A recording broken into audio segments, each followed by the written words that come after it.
అందరికీ నమస్కారం. నేను స్వరూప పొట్లపల్లి. ఇప్పుడు నాతో పాటు ఒక స్పెషల్ గెస్ట్ ఉన్నారు.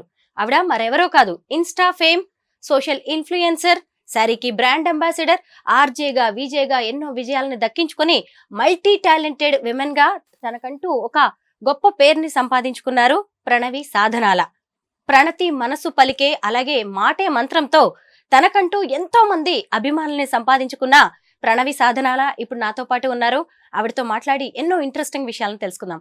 హలో ప్రణవి. హాయ్. ప్రణవి, నేను మళ్ళీ ఈ మధ్య కాలంలో, ఈ మధ్య అంటే చాలా రోజుల నుంచి, నీకు మ్యారేజ్ అయినప్పటి నుంచి కూడా నేను చూస్తున్నది ఏంటంటే, నువ్వు ఎంత ప్రమోషన్ చేసినా, అఫ్ కోర్స్ అది చీర కోసమే అయినా సరే, కానీ మెళ్ళో తాళి మాత్రం తీయవు. చక్కగా నల్ల పూసలు వేసుకుంటావు, మళ్ళీ ఒక తాళి వేసుకుంటావు, మళ్ళీ ఏవో ఒక జ్యువెలరీ. ఎంత బాగా, ఎందుకు తాళితో ఎంత అటాచ్మెంట్ అంటే, తాళి తీయాలి అని నేను చెప్పట్లేదు, దాన్ని మోడర్న్ అని కూడా కాదు. ఇప్పుడు నేనున్నాను, ఒక నల్ల పూసలతో మేనేజ్ చేస్తున్నా, కానీ నీ మెళ్ళో ఎప్పుడు ఆ 2 పేటల తాళి, మళ్ళీ అమెరికాలో ఉండి భలే ఆశ్చర్యంగా, భలే ఆనందంగా, సంతోషంగా అనిపిస్తది. ఏంటి ఎమోషన్? నిజం చెప్పాలంటే మా వారు చాలా సార్లు తీయమంటారు. అంటే మా వారు చెప్తారు, అమ్మ నువ్వు ఉంచుకోవాల్సిన అవసరం లేదు. నేను అంటే ఇది ఒకవేళ దీన్ని ఏకీభవించే వాళ్ళు ఉంటారు, లేదు అని చెప్పే వాళ్ళు ఉంటారు. ఇప్పుడు తాళి కట్టి ఆ తాళికి విలువ లేకుండా ఆడవాళ్ళు తప్పులు చేయరు అని చెప్పను, మగవాళ్లే తప్పులు చేస్తారని చెప్పను. కానీ హింసించే మగవాళ్ళు కూడా ఉంటారు కొంతమంది. ఆ తాళికి విలువ లేకుండా, భార్యకి విలువ లేకుండా, వాళ్ళ ఇష్టాన్ని గ్రహించకుండా, దానికి తాళికి విలువే ఉంది అప్పుడు అని అనిపిస్తుంది. ఇప్పుడు మా వారే అంటారు, నువ్వు నేను బాగున్నావు, నేను నీ పక్కనే ఉన్నాను, అది లేకున్నా పర్వాలేదు అంటారు. కానీ అంతే, మనకి ఏంటంటే మరి తను ఇచ్చింది ఇదే కదా నాకు, తను నా లైఫ్ లోకి రావడానికి ఇచ్చింది ఇదే. కొంచెం చాలా సార్లు కొంతమందికి కనిపించదు, మనం డ్రెస్సెస్ వేసుకున్నట్టు సైడ్ కంటే కనిపించదు. నేను అలా దాచుకోవడానికి కూడా ప్రయత్నం చెయ్యను. ఎప్పుడైనా మా వారు తీయనన్నప్పుడు, అవసరం లేదు అని అంటే కూడా వింటాను. ఎప్పుడైనా మోడర్న్ డ్రెస్సెస్ వేసుకున్నప్పుడు నేను వేసుకుంటా. యుఎస్ లో ఉన్నప్పుడు చాలా మటుకు నేను శారీస్ కట్టుకొని వెళ్తా, ఎక్కడికైనా వెళ్తా. ఇంకా తప్పదు, బిజినెస్ మీటింగ్ ఏదో ఉంది, అమెరికన్స్ తో బిజినెస్ మీటింగ్ ఉంది, తప్పదు అనుకున్నప్పుడు నేను మోడర్న్ డ్రెస్సెస్ వేసుకొని వెళ్ళినప్పుడు తీయమంటే తను తీస్తా. ఎందుకంటే అక్కడ కూడా నేను తనకే విలువిస్తున్నాను. మా వారు చెప్పారు, మా వారు కట్టింది ఇది, మా వారు ఇప్పుడు తీయమంటే తీస్తాను తప్పితే అలా తీసే సందర్భం సంవత్సరానికి 1 or 2 ఉంటాయి. అంతే, అంతకు మించి నేను ఎప్పుడు అంటే నేను ఏమంటానంటే, ఇవన్నీ ఒక చిన్న ఎగ్జాంపుల్ చెప్తాను. నేను అమెరికాలో ఒక రోజు పూజ అయింది. పూజ అయ్యాక ఏదో గ్రాసరీస్ లేవు ఇంట్లో. సడన్ గా ఇలాగే డ్రెస్ వేసుకున్నాను, పూజ చేసుకుంటే ఇప్పుడు ఎలా ఉన్నాను అలాగే ఉంటాను. నేను వెళ్ళిపోయాను. మన ఇండియన్ ఫ్రెండే ఒక ఆవిడ కలిసింది. అదేంటి ప్రణవి ఇలా వచ్చేసా ఉంది, ఏమైంది అన్న. అలా బొట్టు కింద బొట్టు, చేతికి గాజులు, ఇలా డ్రెస్ వేసుకొని వచ్చేసావు అంది. ఏమైంది, ఇందులో తప్పే ఉంది అని. మనం ఇండియన్స్ అని తెలిసిపోదా అంది. నేను అన్నాను, నిజం చెప్పాలంటే బికినీ వేసుకున్నా, ఎంత మోడర్న్ డ్రెస్లు వేసుకున్నా, మనం యుఎస్ కి వెళ్ళైనా ఏ కంట్రీకి వెళ్ళినా, ఎంత మోడర్న్ డ్రెస్లు వేసుకొని నేను ఇండియన్ అనే తెలిసిపోతుంది ఈ మొహంతో, రైట్? ఇంకా దాన్ని దాచుకోవడం ఎందుకు? నువ్వు ఎంత మోడర్న్ వేసుకున్నా నీ మొహంలో తెలిసిపోతుంది కదా నువ్వు ఇండియన్ అని. పైగా మన భారతీయతని మనం అక్కడ అప్రిషియేట్ చేసే వాళ్ళే ఉంటారు. నన్ను కొత్తలో కొంతమంది అన్నారు, సెంటర్ ఆఫ్ అట్రాక్షన్ గా ఉండడానికి, నలుగురు వచ్చి నిన్ను శారీలో యు లుక్ బ్యూటిఫుల్ అనడానికి, ఇలా చెప్పించుకోవడానికి కట్టుకుంటావేమో అన్నవాళ్ళు ఉన్నారు. ఓకే అంటే అన్నారు. అలా మన సాంప్రదాయాన్ని కదా, నన్ను you look beautiful, your sari is beautiful, మీ బాగుంది, దీన్ని ఏమంటారు, ఇది ఎలా కట్టుకుంటారు అడిగే ఫ్రెండ్స్ కూడా ఉంటారు, అమెరికన్ ఫ్రెండ్స్. సో నాకు గర్వంగా ఉంటుంది. పైగా మన పిల్లలకి మనం ఇవే కదా నేర్పించేది. ఇప్పుడు మా పిల్లలు క్యారీ చేస్తారు. మా పిల్లలు ఎలా అంటే, వాళ్ళకి పలానా వాళ్ళ ఇంటికి వెళ్తున్నాం, జ్యోత్స్నాథ వాళ్ళ ఇంటికి వెళ్తున్నాం అంటే వాళ్ళకి ఏం డ్రెస్, ఎలాంటి డ్రెస్ వేసుకోవాలో తెలుసు. సంజోత్త వాళ్ళ ఇంటికి వెళ్తున్నాం అంటే ఎలాంటి డ్రెస్ వేసుకోవాలో తెలుసు. సంధ్య దగ్గరికి వెళ్తున్నాం అంటే ఎలాంటి డ్రెస్ వేసుకోవాలి. అంటే నా ఫ్రెండ్స్ లలో ఎవరెవరు ఎలా ఉంటారో వాళ్ళకి అనుగుణంగా నా పిల్లలు అలాంటి బట్టలు వేసుకొని, అంటే వీళ్ళ ఇంటికి వెళ్తున్నాం అంటే వీళ్ళు కొంచెం అమ్మలాగే ట్రెడిషనల్, సరే వీళ్ళ ఇంటికి డ్రెస్ వేసుకొని వాళ్ళే డిసైడ్ అయిపోతారు.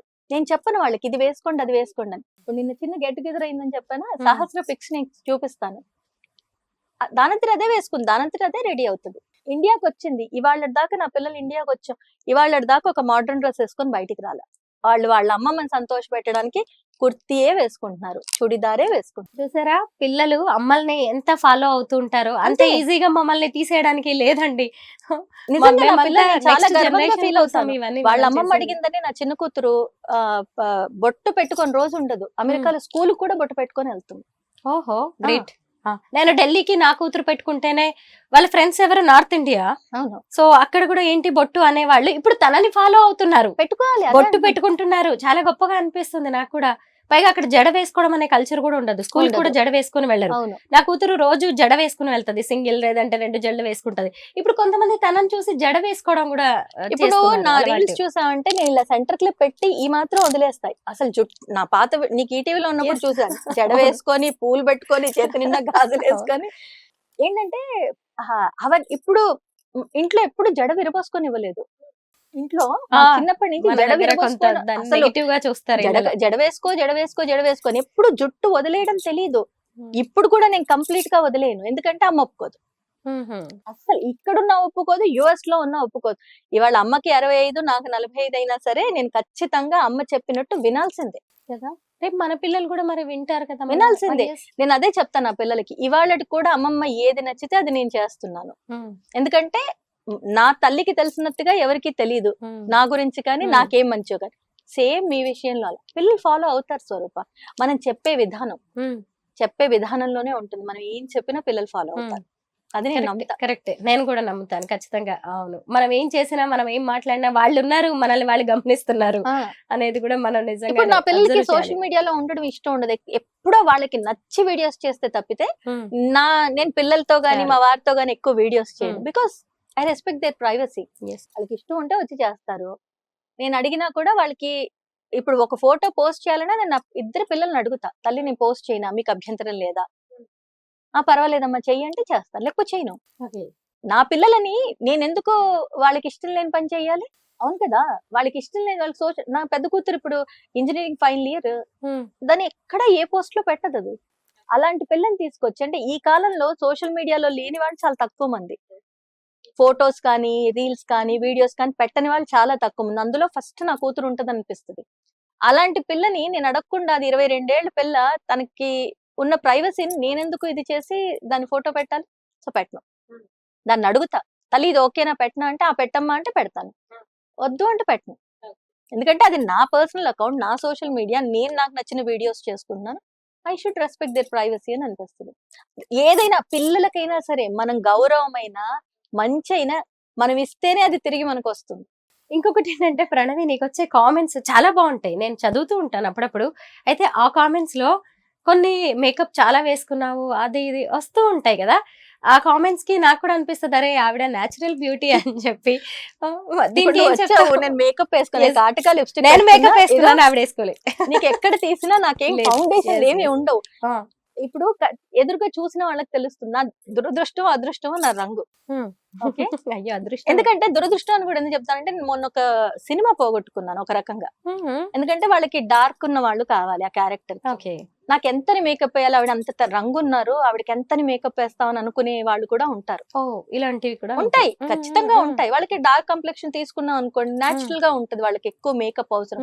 నాకంటే ఒంటికి మొత్తం వేయాలి కదా, రైట్? మామూలుగా చెప్తున్నా, అంటే ఉన్నది ఒక క్యారెక్టర్, దాంట్లో డార్క్ ఉన్న వాళ్ళే కావాలి అంటే నాకు ఒంటికి మొత్తం వేయాలి. ఎంతసేపు అని మేకప్ వేస్తూ కూర్చుంటారు, వేస్ట్ అనిపిస్తుంది వాళ్ళకి. సో ఆ విషయంలో నేను దురదృష్టంగానే భావించాలా, మరి రంగు నాకు మైనస్ అయింది, ఒక క్యారెక్టర్ పోయిందని బాధపడాలా? ఇలాంటి కమెంట్లు పెడుతున్నప్పుడు బాధపడాలా? మీరు మేకప్ అరే నేను వేసుకోను అని ఎంతమందికి అని చెప్తాను. నేను ఇంతే, నేను కాటుక పెట్టుకుంటాను, లిప్స్టిక్ పెట్టుకుంటా, అది నాకు అలవాటు. ఎవ్వరు వద్దన్నా నేను ఆ పని చేస్తాను. ఇంకా మిగతాది మీ ఇష్టం, మీరు ఏమన్నా అనుకోండి. అయినా అదే చెప్తున్నా, నాకు నచ్చినట్టు నేను ఉంటా. కరెక్ట్. నాకు ఎవరైనా చెప్తే మా అమ్మ చెప్పాలి, నా తల్లిదండ్రులు, మా అత్తమామలు, అత్తగారు మామగారు లేరు కాబట్టి. ఇంతకు ముందు ఒకసారి నా తల్లిదండ్రులు మా వారు చెప్పాలంటే, మరి అత్తమామ ఏమయ్యారు, మీ అత్తమామ మాట వినవా అన్న వాళ్ళు ఉన్నారు. వాళ్ళు లేరు, పైన ఉన్నారు. వాళ్ళు ఉన్నంత వరకు ఇబ్బంది లేదు. సో మా అమ్మ నాన్న, మా వారు, నా పిల్లలే నాకు ముఖ్యం. వాళ్ళకి ఇబ్బంది కలిగించే పని నేను చెయ్యను. వాళ్ళు వద్దు, మా వారు ఇంకా అమ్మ నువ్వు సోషల్ మీడియా వద్దు, ఏం వద్దు, వీడియో ఆపే అన్న రోజు నా అకౌంట్ డిలీటే చేస్తాను. Okay, thank you so much. Okay.